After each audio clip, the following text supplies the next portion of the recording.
Bapa, kami berdoa buat malam hari ini. Biar kami memilih hineni atas setiap perkataan-Mu. Kami mau sepakat dengan apa yang Kau katakan dan pakai hidup kami Tuhan. Untuk kami Engkau pakai menjadi alat-Mu. Ajar kami untuk mengenal akan Engkau Tuhan. Dan di dalam nama Yesus, sekali lagi wahyukan akan diri-Mu. Tuhan bicara bagi setiap pribadi. Dan di dalam nama Yesus kami berdoa. Amin. Mari sambil duduk, shalom. Yang di belakang silakan maju ke depan.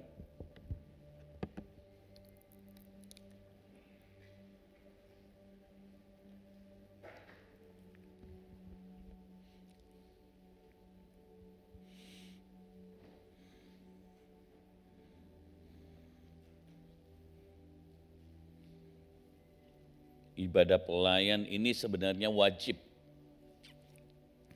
Jadi saudara kalau mau melayani Tuhan, itu wajib untuk ikut ibadah pelayan. Sebab didikan itu penting. Ivan saja tadi dia minta izin karena bertabrakan dengan hal ada pelayanan dalam keluarga. Saudara, saya beri tema hari ini adalah kemarin kita belajar Tuhan mengubah posisi Anda menuju ke puncak. Hari ini kita akan belajar mengapa Tuhan mengubah posisi. Mengapa Tuhan rindu untuk membawa kita ke puncak? Apa sih yang terjadi di puncak itu? Karena seringkali orang kemudian karena tidak mengerti, maka dia tidak memahami. Saudara, untuk Tuhan bawa saudara ke puncak, seringkali Tuhan akan membawa saudara untuk ke samping Tuhan. Dia akan menarik untuk membawa Anda berbicara pribadi.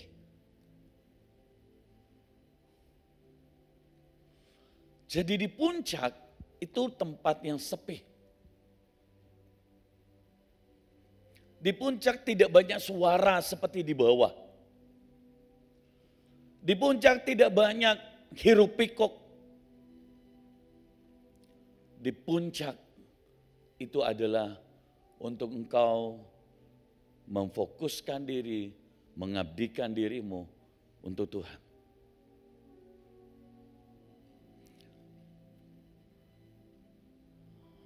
Kalau saudara baca di Kisah Para Rasul 19 ayat 4 sampai 21, di mana yaitu bangsa Israel, Elia setelah memenangkan peperangan, bisa mencatat saja nanti saudara baca karena terlalu panjang. Di sana Tuhan bicara kepada Elia dan oke, kita coba 1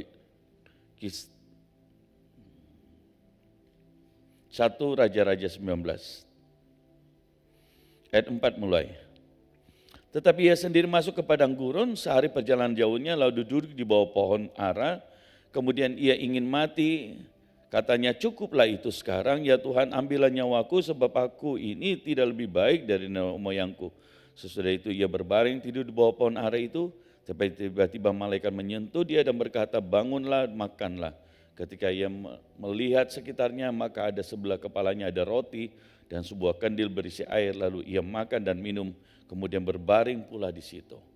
Saudara kalau baca setelah ini, terus yang tadinya Elia itu begitu takut dengan Isabel, bahkan ingin mati, tapi setelah dia makan makanan yang Tuhan berikan.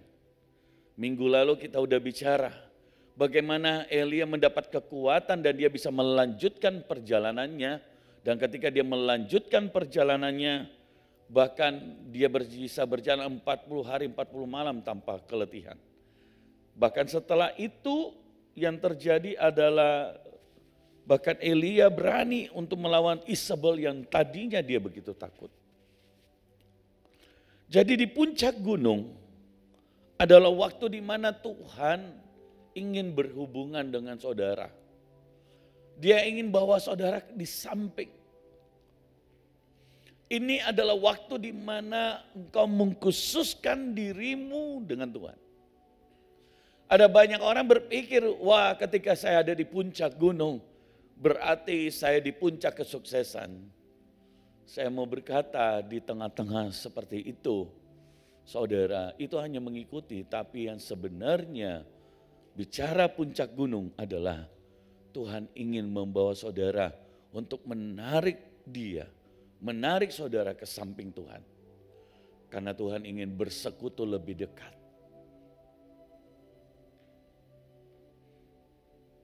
Di puncak gunung itu adalah waktu intim dengan Tuhan lebih. Di puncak gunung itu engkau akan mendengar suara Tuhan, instruksi Tuhan yang belum pernah engkau dengar dengan cara yang berbeda. Di puncak gunung Tuhan akan berbicara dengan bukan lagi dengan suara yang besar. Tapi di puncak gunung dia akan bicara dengan suara yang kecil. Oleh sebab itu latihlah telingamu untuk mendengarkan suara yang kecil. Latihlah hidupmu untuk engkau masuk dalam keheningan Tuhan. Latihlah hidupmu untuk harus engkau sesekali mengucilkan diri, naik ke atas gunung dan engkau fokus dengan Tuhan. Karena di puncak gunung, suara yang orang lain tidak dengar, di sana engkau dengar.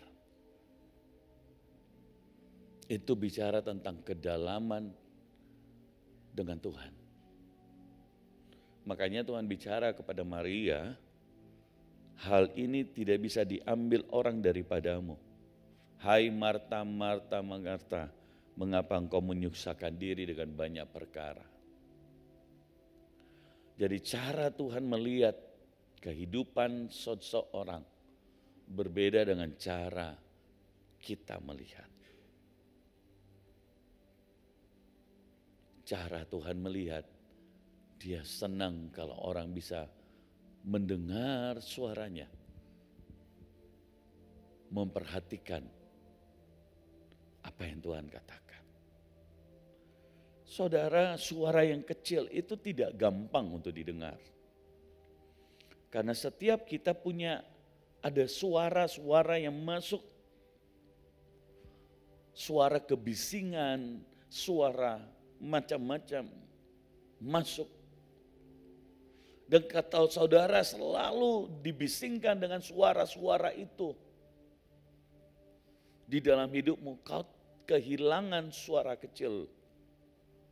Dan itu suara Tuhan. Engkau perlu tenang untuk mendengar suara yang kecil itu. Engkau perlu naik ke atas gunung. Kau perlu mengkhususkan diri dengan Tuhan. Kau perlu memisahkan diri dari dunia. Kau memisahkan diri dari orang-orang sekitarmu. Dengan kebisingan yang biasa engkau hadapi. Supaya engkau bisa mendengar suaranya. Yohanes 12 ayat 28 dan 29.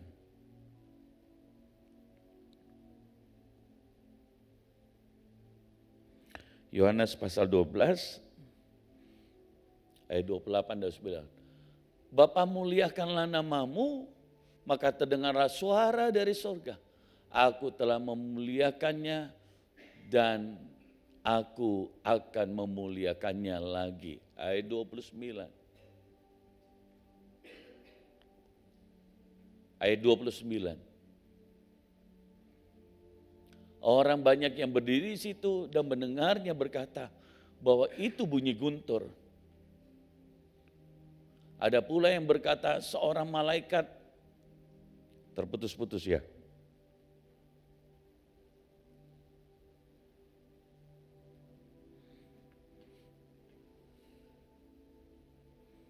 Ada pula seorang berkata malaikat telah berbicara dengan dia.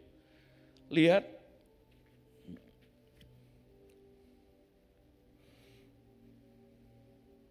ketika engkau mendengar suara Tuhan,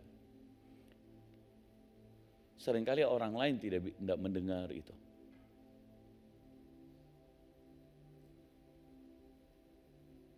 Apa sih yang membedakan seseorang? Kalau engkau belajar mendengar suaranya.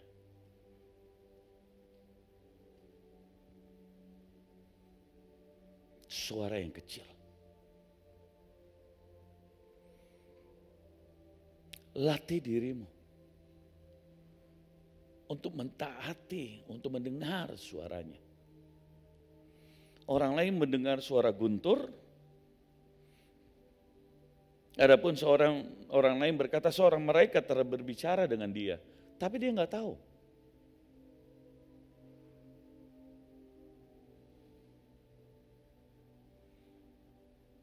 Tapi Yesus tahu. Bapa, muliakanlah namamu. Terdengarlah suara dari sorga. Aku telah memuliakannya dan aku akan memuliakannya lagi.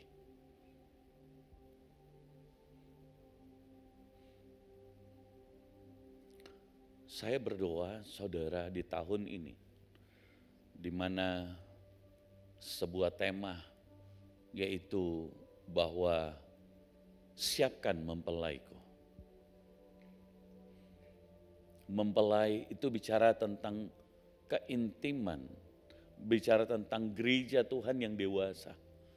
Dan tanpa saudara menyandengkan telingamu, mendengar suaranya yang kecil, kau tidak akan bisa menangkap apa yang Tuhan mau. Kenapa Tuhan melatih orang ketika sebelum dipakai Tuhan? Tuhan akan bicara kepada orang-orang. Tidak ada satu orang pun yang dipakai Tuhan tanpa dia mendengar, mengenal akan suaranya. Amin. Latihlah dirimu belajar untuk mendengar suara yang kecil. Belajar untuk mentaati. Tapi bagaimana engkau bisa mentaati suaranya yang kecil? Kalau suara pemimpinmu saja yang di depan engkau tidak bisa mentaati, benar enggak? Ya, apalagi suaranya yang kecil, yang gentle itu.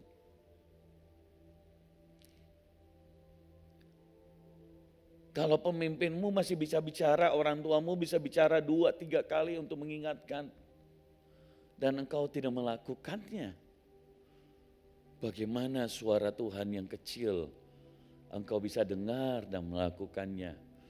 Sama sekali tidak mungkin. Oleh sebab itu melatih diri kau untuk mendengar dan melakukan. Itu adalah hal yang penting untuk seseorang dipakai Tuhan. Matius 13 ayat 10 sampai 16.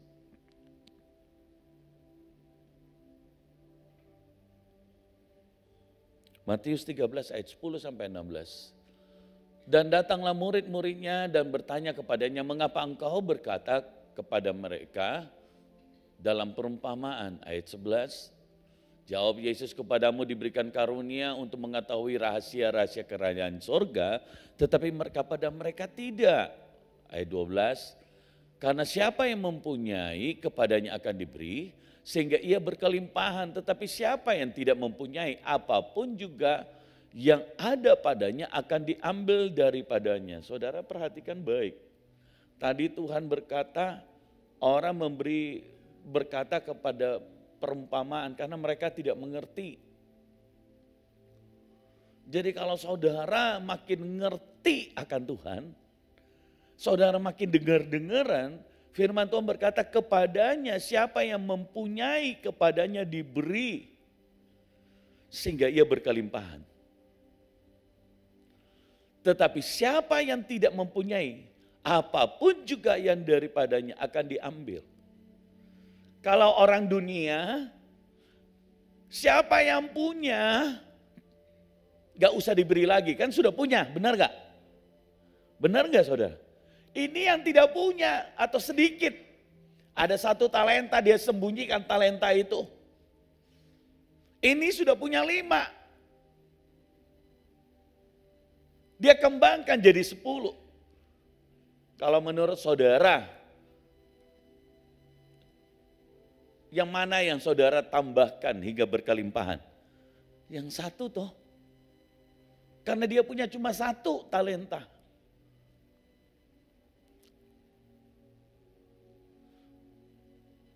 Itu pikiran duniawi, itu pikiran cara manusia, itu bukan pikiran kerajaan surga. Pikiran kerajaan surga, yaitu apa? Siapa yang mempunyai, kepadanya akan diberi hingga berkelimpahan. Saudara lihat, kalau kau makin sungguh-sungguh mendengar, kalau kau semakin sungguh-sungguh menangkap, Tuhan akan makin memberi dengan kelimpahan. Saudara nangkap ini? Perbedaannya di mana? Makanya kalau orang yang tidak mau serius dengan Tuhan, engkau lihat hidupnya makin tidak ada. Apa yang ada padanya diambil. Bukan saya ngomong saudara. Firman Tuhan berkata apa? Tetapi siapa yang tidak mempunyai, apapun juga yang ada padanya akan diambil. Sudah nggak punya.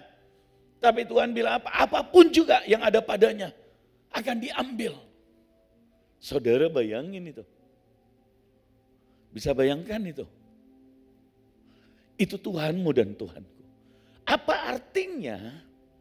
Tuhan mau setiap kita itu untuk serius. Tuhan tidak mau engkau tidak memiliki suaranya. Engkau tidak memiliki talenta. Engkau tidak bergerak seperti yang Tuhan mau. Karena ketika Tuhan sudah mempercayakan tapi kau tidak memakainya. Tuhan ambil, nih saya serahkan kepada orang. Saya mau tanya, siapa yang mau berkata Tuhan, aku mau untuk diberi hingga berkelimpahan. Boleh tanya? Angkat tanganmu. Itu artinya saudara siap untuk kerja lebih. Amin. Jadi mindsetmu jangan lagi kerja santai-santai, kerja yang malas-malas, kerja yang ini. Lakukan apapun juga yang Tuhan mau, supaya dia mempercayakan hingga berkelimpahan. Saya pergi sama ibu, Bugem, ke Cianjur, dan habis khotbah, saudara ada 500 orang, salaman 1 orang sederhana dia kasih amplop uang. Tidak usah Pak, tidak usah Ibu, bukan Pak, Ibu, jangan. Tidak, Tuhan dorong saya untuk kasih. Orangnya kelihatan sederhana, saya bahkan tidak tega untuk ambil. Karena saya melayani bukan untuk itu. Tidak Ibu, tidak, saya diberkati dengan firman. Tadi Pak, Tuhan suruh saya menabur supaya saya mendapatkan berkat.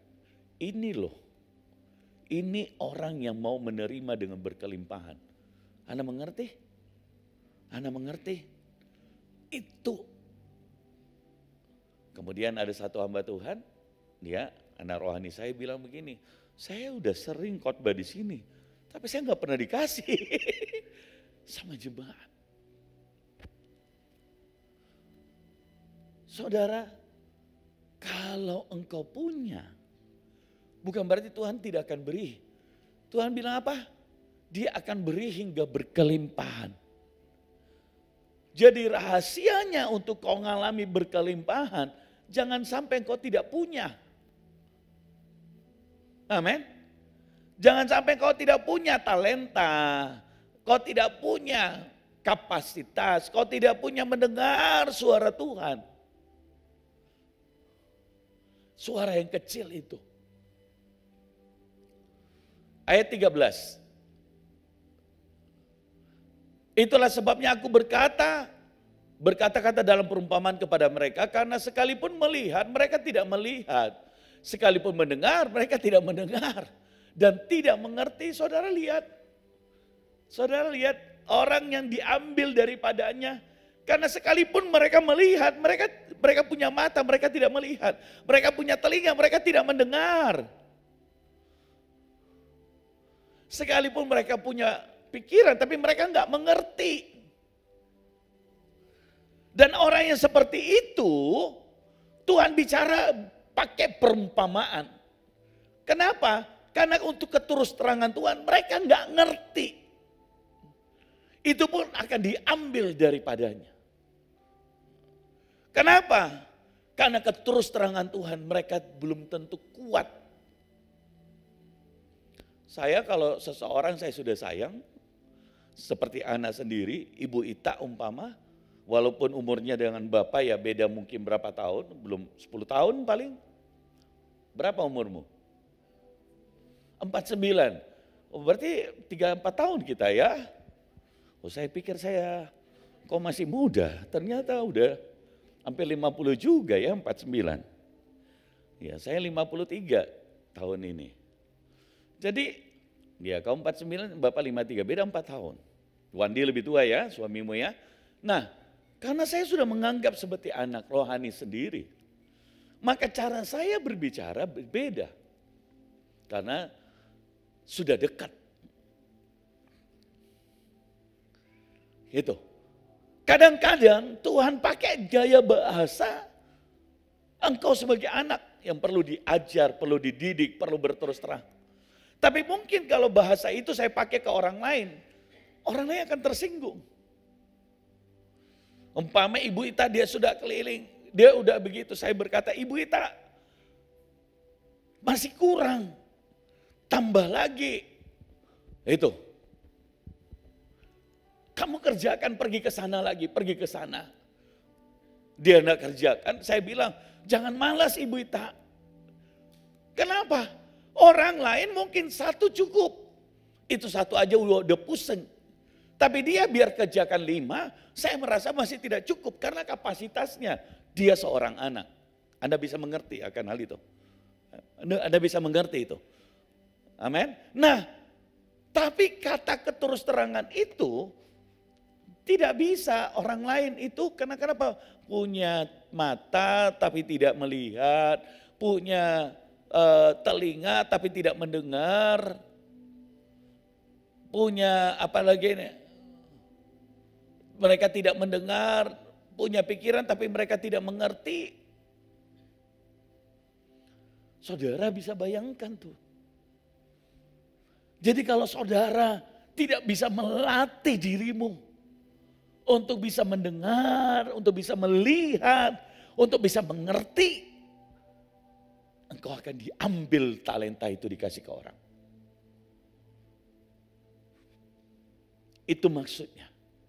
Oleh sebab itu penting sekali engkau mendengar suara yang kecil itu. Di puncak itu berbeda dengan di bawah. Di puncak engkau harus bisa melatih dirimu mendengar. Jangan seperti orang umum. Kalau engkau ingin dipakai Tuhan lebih, engkau harus melatih dirimu berada di puncak.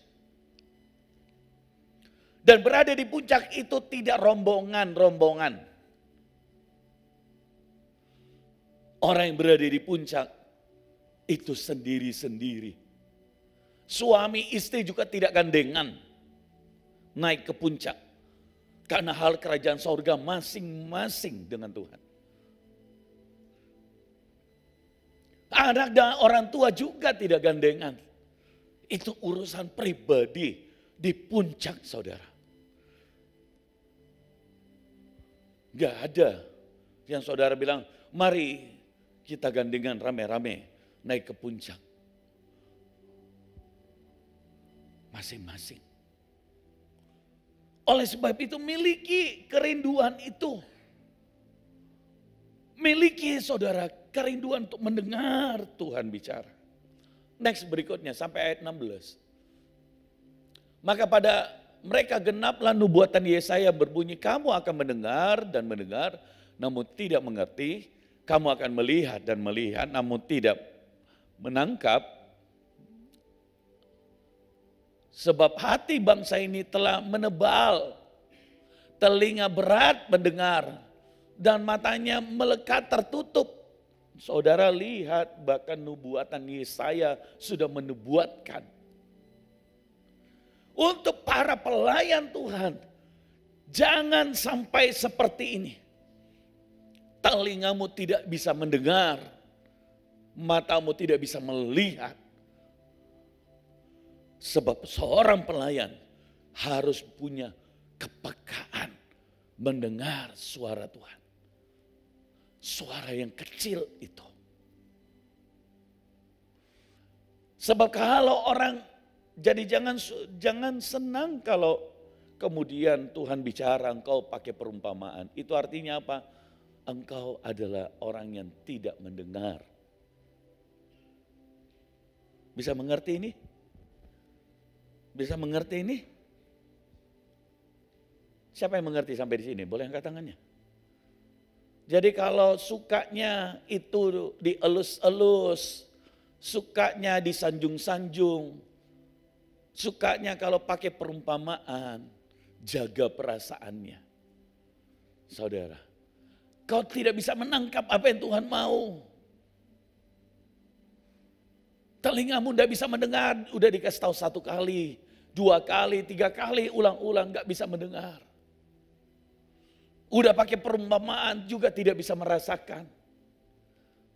Saudara, firman Tuhan berkata, sebab hati bangsa ini sudah menebal. Dan telinganya berat mendengar. Dan matanya melekat tertutup. Supaya jangan mereka melihat dengan matanya dan mendengar dengan telinganya. Dan mengerti dengan hatinya. Lalu berbalik sehingga aku menyembuhkan mereka. Ayat 16. Tetapi berbahagialah matamu karena melihat dan telingamu karena mendengar. Jadi minta kesembuhan dari Tuhan. Di tahun ini minta kesembuhan agar telingamu, matamu bisa melihat, telingamu bisa mendengar. Itu artinya mata yang peka, telinga yang peka mendengar karena dia mau taat.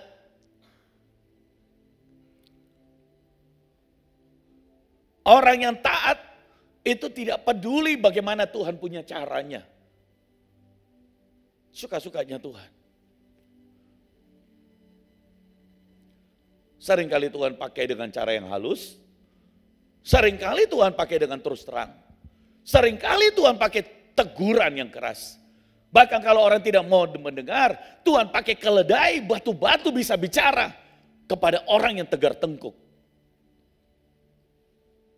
Tuhan pakai penyakit, Tuhan pakai musibah, Tuhan pakai banyak hal.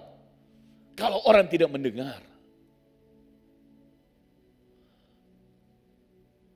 Jadi tahun ini, latih dirimu untuk mendengar suaranya yang kecil. Mendengar itu bukan hanya mendengar, tapi melakukan maksudnya. Latih dirimu pada hal-hal yang biasa. Kalau sudah ada jadwal pelayanan, tanggung jawab. Kalau Tuhan suruh apa, lakukan.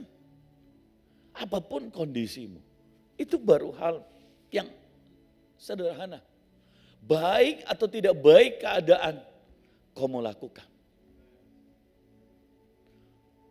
Itu orang yang dengar-dengaran.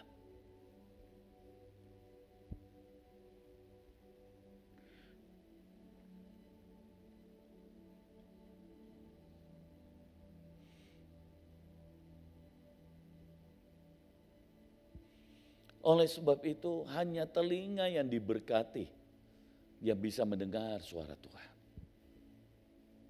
1 Samuel 3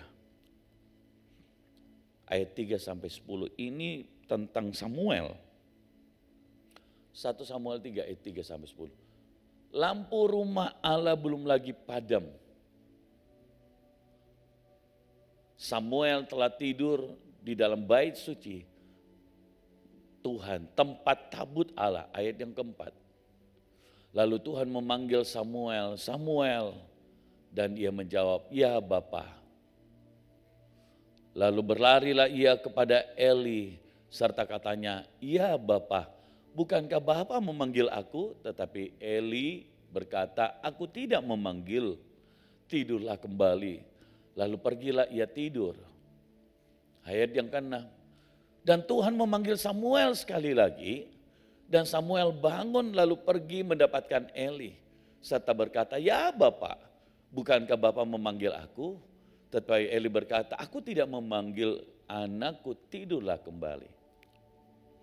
Saya mau tanya, siapa yang memanggil Samuel? Siapa yang memanggil Samuel? Siapa? Tuhan. Tapi kenapa dia mendengar Imam Eli yang panggil? Karena Tuhan memakai suara Imam Eli. Untuk pertama kali dia mendengar. Tuhan memakai suara otoritasnya. Anda bisa bayangkan bagaimana kualifikasi seorang Samuel. Seorang yang dengar-dengaran. Kenal suara otoritasnya, suara gembalanya, dan dia suka dan dia mentaati suara pemimpinnya. Anda bisa bayangkan kalau hubungannya dengan Imam Eli rusak. Ketika Tuhan memanggil, dia tidak akan mau menyaut. Benar enggak? Ketika Imam Eli memanggil, ketika Tuhan memanggil, dia akan berkata tidak mau. Maka dia akan kehilangan banyak kesempatan. Dia kehilangan akan suara Tuhan, pergaulan akan Tuhan, berkat Tuhan atas hidupnya. Saudara bisa bayangkan. Maka seseorang yang dipakai Tuhan adalah dia harus punya hubungan yang baik dengan otoritasnya. Tidak ada orang yang dipakai oleh Tuhan. Tidak ada seorang anak yang diberkati Tuhan. Kalau dia tidak punya hubungan submission yang baik dengan orang tuanya. Tidak ada seorang pelayan di gereja yang bisa dipakai oleh Tuhan tanpa dia punya hubungan yang baik dengan gembalanya, dengan pemimpinnya. Henok Adeboye. Dia berkata, orang yang paling saya takuti manusia itu adalah Bapak rohaniku. Hatinya begitu gentar. Saudara tahu dia punya bank, dia punya banyak yang lain. Gereja 3 km panjangnya, lebarnya 3 km, keliling 12 km. Tapi kenapa dia bisa seperti itu? Di tengah-tengah dia begitu, dia berkata, orang yang paling saya takuti adalah otoritasku, Bapa rohaniku. Maka itulah ada alasan mengapa dia peka. Itulah alasan mengapa dia diberkati Tuhan. Oh, itulah alasan mengapa dia diurapi Tuhan. Tapi ada banyak orang baru dipakai Tuhan sedikit udah sombong. Baru ditegur sedikit udah marah. Dan dia merusak hubungan yang baik itu. Akhirnya dia kehilangan berkat. Jangan mau ditipu oleh iblis. Pilihlah untuk belajar mendengar, mentaati suaranya. Amin. Henok punya gereja jauh lebih besar dari bapak-bapak rohaninya. Tapi bukan berarti submissionnya berkurang. Justru karena submissionnya, sepakatnya penundukannya, dia lebih diberkati Tuhan. Anak rohaninya lebih.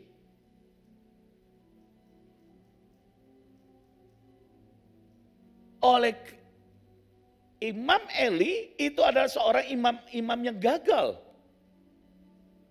Tapi seorang imam yang gagal, kemudian Samuel ada di bawah Imam Eli, tidak membuat dia kehilangan hormatnya kepada Imam Eli.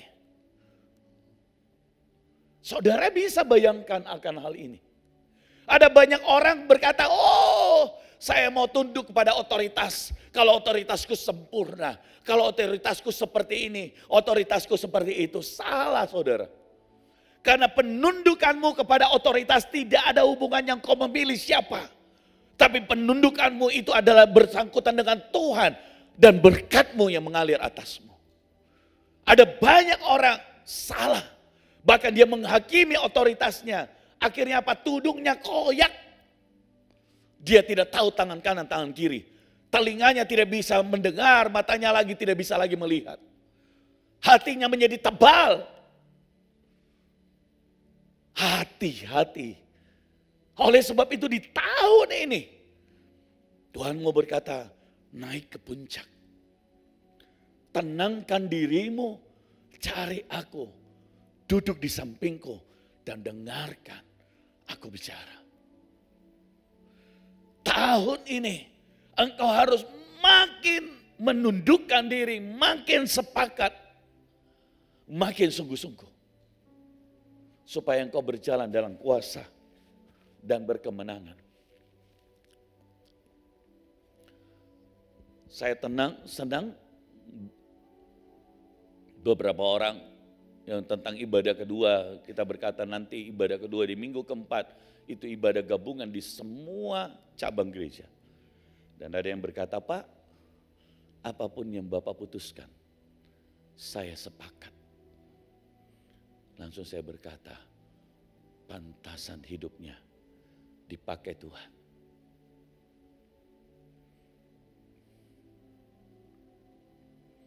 Saudara,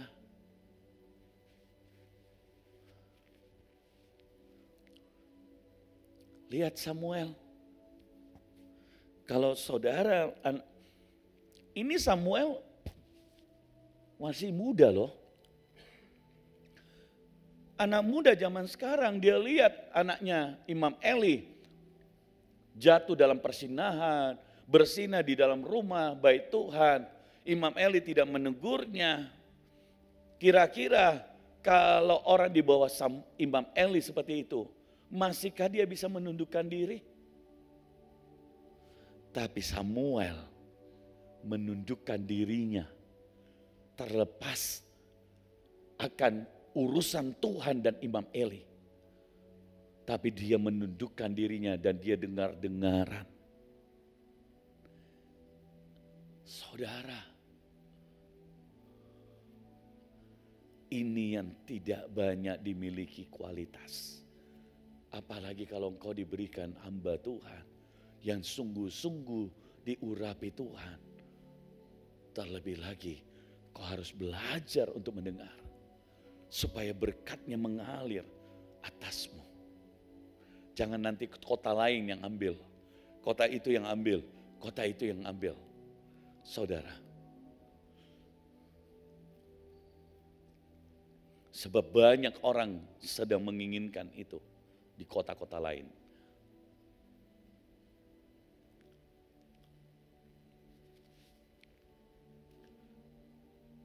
Kalau hari-hari ini saya berjalan kemana habis ibadah dan saya tahu itu kemuliaan Tuhan.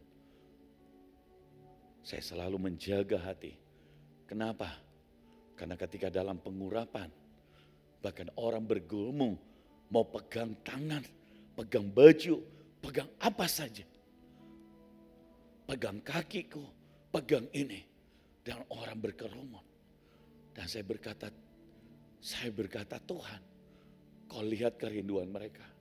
Aku ini hanya hamba-Mu, alat-Mu. Saudara, dalam pengurapan Tuhan, Tuhan bisa salurkan kuasa-Nya. Saya berdoa kalian bisa benar-benar belajar dan mewarisi. Menjaga hatimu dan kau menangkap apa yang Tuhan mau. Jangan sampai ada orang di kota lain yang mendapatkan buah sulung. Yang harusnya kalianlah yang mendapatkan. Tapi karena engkau menjadi biasa, itu bahaya. Roh familiar, itu bahaya saudara. Roh familiar itu bahaya. Saya mendapat kabar yang orang Jerman yang di Malaysia yang saya saksikan. Dia kemudian hari ini, tiap hari dia doa, tiap hari dia jatuh cinta dengan Tuhan. Dan dia berkata, saya benar-benar mengalami hidup yang baru. Dia bilang, saya seperti di awan, saya seperti bukan di awan, saya seperti di surga, damai sejahtera, keintiman yang saya belum pernah rasakan. Ada seorang yang sakit, saudara tubuhnya, dokter bahkan menyuruh dia pulang. Tapi dia berkata, rohku begitu kuat. Dan dia berkata, saya ingin memungut mutiara setiap hari. Padahal setiap hari dia muntah darah. Dan dia berkata apa? Makanan saya, khotbah Bapak itu saya dengarkan terus. Bahkan ketika saya chat ke dia, ketika saya ngomong ke dia, dia bisa dilawat Tuhan sedemikian rupa. Saudara, orang begitu menginginkan. Dan dia berkata, saya seperti sudah sehat. Luar biasa. Ada orang hamba Tuhan dan dia berkata, saya sudah bagikan di grup hamba-hamba Tuhan, dia pernah mau bunuh diri. Saya tidak menyebutkan nama, itu di Malaysia saudara. Karena tekanan pelayanan, tekanan dari banyak hal, tekanan dari keluarga dan membuat dia, karena dia sendiri tidak pernah. Tapi waktu ketemu di sana, dia bisa nangis kayak anak kecil sepanjang perjalanan 1 jam lebih sedikit. Dia nangis kayak anak kecil sambil dia nyetir. Sambil dia usap matanya, sambil dia usap ininya. Dia dilawat Tuhan, dia nangis, dia gemetar. Dan saudara, dan dia dipulihkan di sana. Dari orang yang mau bunuh diri, saudara. Tuhan perlihatkan itu. Dan kemudian dia terbuka. Dan dia beritahu, Tuhan pulihkan banyak hal. Dari depresinya, sulit untuk tidur, stresnya, roh ketakutannya, roh kematian itu. Berkali-kali dia mau naik ke tabrakan diri, naik ke atas loteng atas, ke gedung, dan dia mau lompat di situ. Saudara, karena dia sudah tidak tahan, tapi dia hanya diam, saudara. Dan hari itu Tuhan lepaskan dia dari roh itu. Saudara, Tuhan sedang bekerja. Dan kalau kau tidak menangkap suara yang kecil, kau akan kehilangan momentum Tuhan. Jadi di awal tahun ini, masing-masing doa, tanya Tuhan, apa yang mesti? Apa yang mesti kau lakukan? Dan Tuhan memanggil Samuel sekali lagi. Dan Samuel pun bangun lalu pergi mendapatkan Eli. Serta berkata, ya Bapak, bukankah Bapak memanggil aku? Tetapi Eli berkata, aku tidak memanggil engkau anakku, tidurlah. Berkali-kali Tuhan memanggil, ayat yang ke-7 sampai 10. Samuel belum mengenal Tuhan. Lihat, Samuel belum mengenal Tuhan. Firman Tuhan belum pernah dinyatakan kepadanya. Jadi dia belum mengenal Tuhan.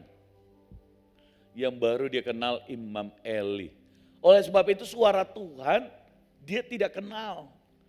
Tapi kok kenapa suaranya dipakai Imam Eli? Iya, karena untuk Untuk dia kenal suara Tuhan, dia harus biasa kenal suara otoritasnya. Suara Bapak rohaninya, suara Imam Eli. Kalau saudara kira-kira engkau akan berkata apa? Saya tidak mau dengar. Urus saja dulu anakmu. Anakmu itu bersinah. Tapi Samuel tidak pernah tidak tunduk. Anda bisa ngerti nih? Anda bisa mengerti ini rahasianya? Ada banyak orang kehilangan berkat. Tidak bisa mendengar suara Tuhan. Kenapa? Karena iblis memasuki pikirannya. Dan mulai dia menghakimi otoritasnya. Dan akhirnya di titik itu dia salah. Dia kehilangan suara Tuhan. Samuel belum mengenal Tuhan. Firman Tuhan belum pernah dinyatakan kepadanya. Ayat yang ke-8. Dan Tuhan memanggil Samuel sekali lagi. Untuk ketiga kalinya ia pun bangunlah. Lalu pergi mendapatkan Eli serta katanya, "Ya Bapak, bukankah Bapak memanggil aku?" Lalu mengertilah Eli bahwa Tuhanlah yang memanggil anak itu.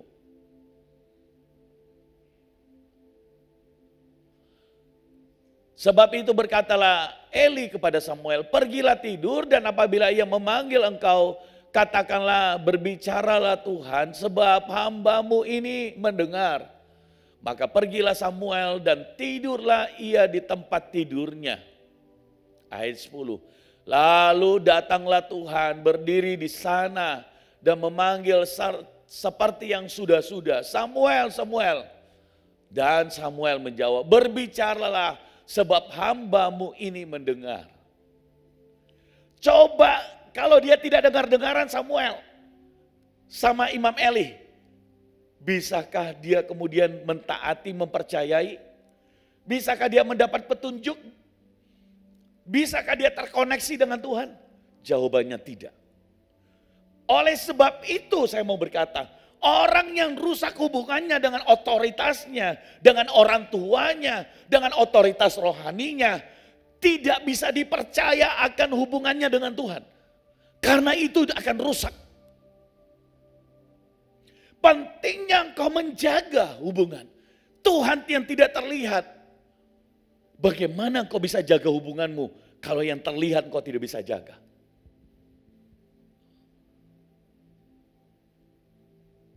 Saudara, lihat baik dalam mendengar. Tidak bisa sembarang mendengar. Dalam melihat, bukan sembarang melihat. Karena engkau harus melihat dengan cara Tuhan dan mendengar akan suaranya. Itu rahasia penyingkapan orang-orang yang dipakai oleh Tuhan.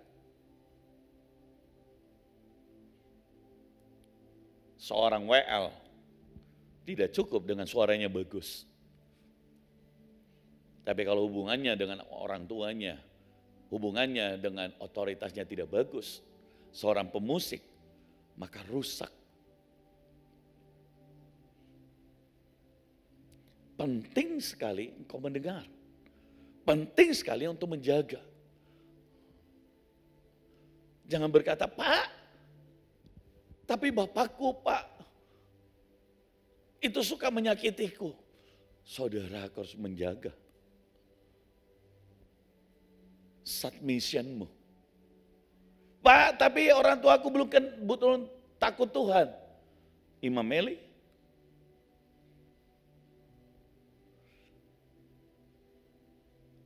"Pak, tapi orang tuaku lebih sayang saudaraku." Imam Eli lebih sayang anak-anak kandungnya. Betul enggak saudara? Karena dia seperti membiarkan dosa itu.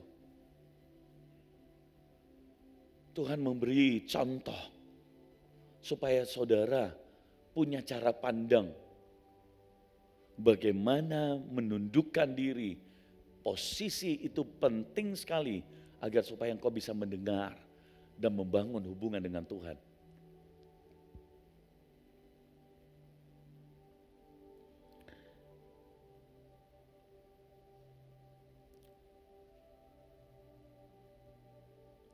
Ketika saudara bisa mendengar Tuhan sendiri, maka tidak ada orang yang bisa menipumu.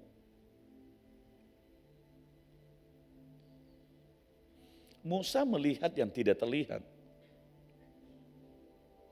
Kemudian dia mendengar suara Tuhan memanggil dia. Di dalam semak duri. Dan dia pergi menyimpang. Dan dia tahu itu suara Tuhan. Kalau kau dengar suara Tuhan, kau kenal suara Tuhan, tidak ada orang yang bisa menipumu. Kenapa? Kau kenal suaranya.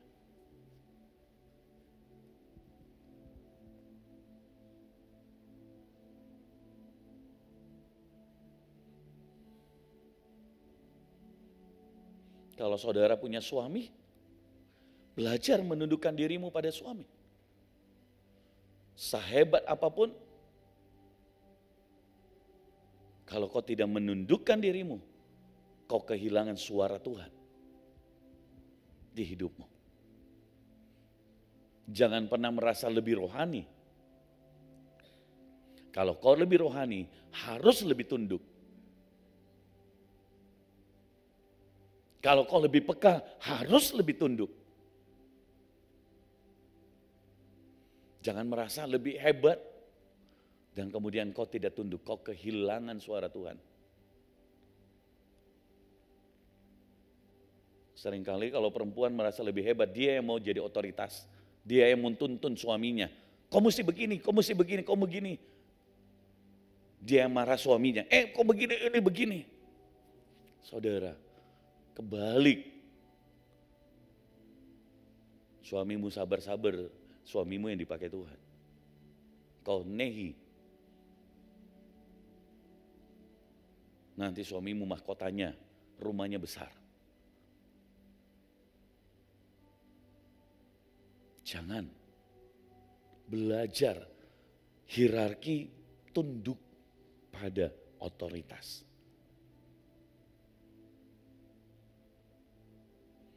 Imam Eli tidak tunduk pada Tuhan, Tuhan berurusan dengan dia. Bukan Samuel yang mengurusi, benar gak? Dia akhirnya mati dalam keadaan gemuk dengan kepalanya patah. Tuhan berurusan. Jadi kalau otoritasmu salah, doakan saja. Beritahu dengan sopan. Tapi doakan. Biarkan dia berurusan. Biarkan Tuhan yang berurusan. Bukan kau yang tidak menundukkan diri.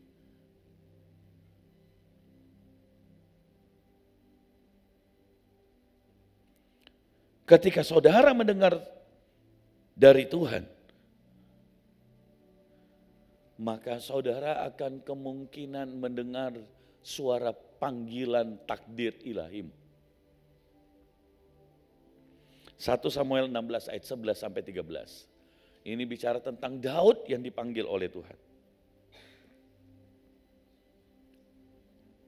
1 Samuel 16 ayat 11 sampai 13.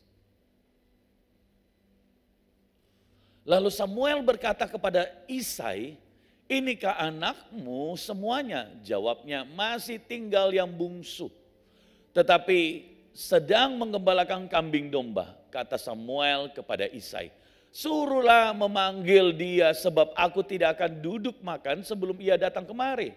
Ayat 12.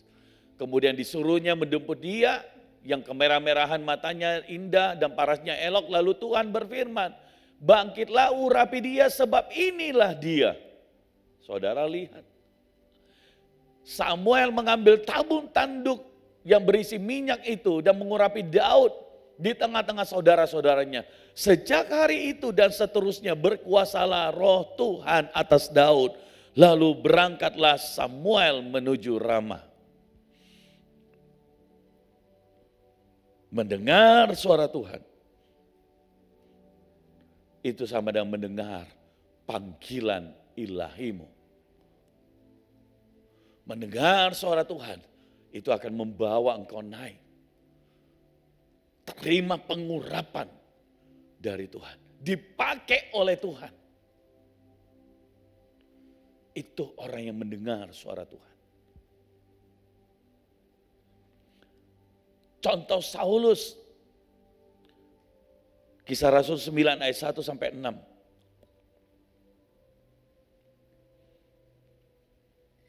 Sementara itu berkobar-kobar hati Saulus untuk mengancam dan membunuh murid-murid Tuhan.